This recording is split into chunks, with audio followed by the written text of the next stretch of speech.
The first test that I will be explaining is the IKD test. During the test, the participants were asked to wear shorts and were given a 5-minute warm-up on the exercise bike before the test was completed. Standardization is important in making sure the test conditions, setup and procedure are kept consistent for all participants, allowing validity and reliability of the tests.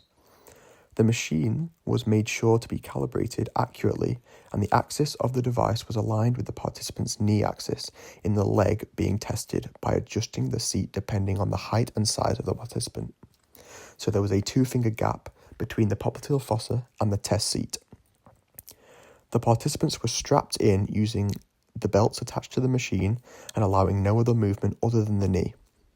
The machine is set up at a 140-degree angle through the movement of extension and flexion, testing at 360 degrees per second using unilateral isokinetic peak torque between the hamstrings and the quadriceps.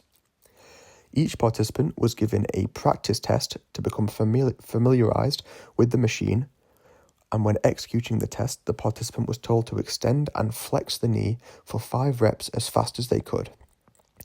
The same procedure was then replicated when changing the leg tested.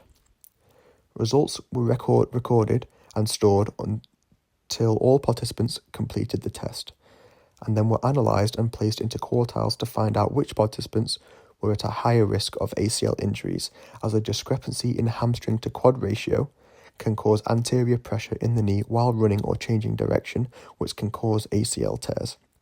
This is important to test for ACL injuries that are very common in rugby and can cause long times from out of training and matches, and can be around 6 months in professional athletes after a reconstruction. As seen in this picture of the setup for the IKD, the machine was set for extension to flexion, testing the hamstrings and quads in a unilateral isokinetic contraction. As you can see in this second picture, this is an example of some results that we got from doing the IKD test. As you can see, extension and flexion in peak torque were recorded at 360 degrees per second. The results of this test were then taken and stored to see which athletes were at higher risk of ACL injuries. The second test that we'll be looking at is the triple hop for distance test, where we'll be testing total distance travelled and contact time with the ground on each hop. When conducting this test, the standardization, validity and reliability were ensured by using the same flooring for each test and ensuring the floor was dry so there was no chance of slipping, and adequate lighting was available so visibility would not be affected while hopping. Each participant was taken through a warm-up consisting of 5 minutes of jogging and mobility drills such as single leg hops and broad jumps. Footwear was ruled to be trainers, meaning no studs, making sure all participants were in similar shoes. The procedure of the tests was explained to the participants in detail so they understood the instructions given. The participants were told that the starting position of their foot, which was indicated by a black line of tape on the floor, should be behind the first test strip. Then place the foot of the leg being tested on the start point, preparing for the test. The participants' arms should be fixed on their hips during the test to not allow any help by arm momentum, allowing power from the legs to be tested. And if the arms leave the hip, like during the test video, the test was repeated. The instructions while hopping were explained that they should hop on the leg being tested 3 consecutive times as far and as fast as possible, and after 3 hops they should stick the landing, meaning no movement for 2 to 3 seconds after the 3rd hop. If movement occurred, then the test would be repeated. A physical demonstration was given before the test was completed, along with a familiarization period where they could practice the test. Each participant performed 3 tests with 1 to 2 minute rest period between to allow full recovery, and the best tests were recorded. The same person gave the instructions and delivered the tests for each participant to keep consistency, and the opto-jump was calibrated correctly to the bars to record distance and contact times. The results were then analysed, finding the mean and standard deviation, placing the participants into quartiles for at risk for ACL injuries. The standard error of measurement was also calibrated to help understand how much error the test will occur. The participants who were more at risk of injury were assigned pre-habilitation programs to increase their strength and stability to help prevent rugby injuries that involve stability and stress going through the knee, such as ACL injuries. As seen in this picture, is an example of results delivered from the triple hop for distance test, recording total distance travelled in centimetres and contact time with the ground in seconds. A higher distance travelled and lower contact time show good power and stability during the test. However, lower distance and higher contact times would put a rugby player in the at-risk category for ACL injuries, leading to a pre-habilitation program being designed around them to increase their stability and increase their power during the test to match in-game scenarios. In this test, we are looking into the single leg squat.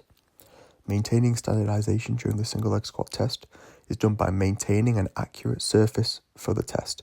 This is done by making sure you have a flat surface which is free of anything that the participant can slip on, while also using marking lines on the floor mapped out in tape to help participants stay in line during the test. A warm-up of dynamic stretches and light cardio, including a slow jog, leg swings and body weight squats, were used to prepare the players for the test. Footwear was ruled to be trainers with no studs or spikes, with the laces tied. This was done to keep the test accurate and similar for all participants to get accurate results. The positioning of the participants was explained in depth to ensure this understanding, as they had to have their hands out in front of them, either holding them together or apart, and they must stay still during the squat at all times. The non-stance leg must float in front of the squatting leg without letting it touch the ground, and the depth of the squat was explained as squatting until the femur is parallel with the knee at 60 degrees of flexion. Each participant was given a familiarization period by watching the test demonstrator demonstrate a proper test, as well as having practice attempts before being recorded. Each participant performed 3 reps per leg at a fixed tempo of 2 seconds down and 1 second up, and was given a 1 to 2 minute rest period between each set to allow full recovery. The scripted explanation of the test was to squat slowly down on one leg, keeping your knee over your toes, and don't let your floating leg touch the ground. The squats were video recorded from 3 angles, the front, side and back, all at the same time, same height and angle as you're seeing now. When looking at the videos, the testers utilised a validated scoring system as seen on this picture of an example scoring system. The scoring system used in these tests looked for knee valgus, trunk lean, pelvic position, balance loss and repetition quality. Multiple testers scored the squats to keep validity. A point was scored for every metric found to be not in line with the guided scoring system for a maximum of a score of 5. If a participant's score was 5, they were seen as high risk for injury, and further testing and pre-habilitation would be needed to improve the overall ability of the athletes to reduce risk of knee injuries such as ACL.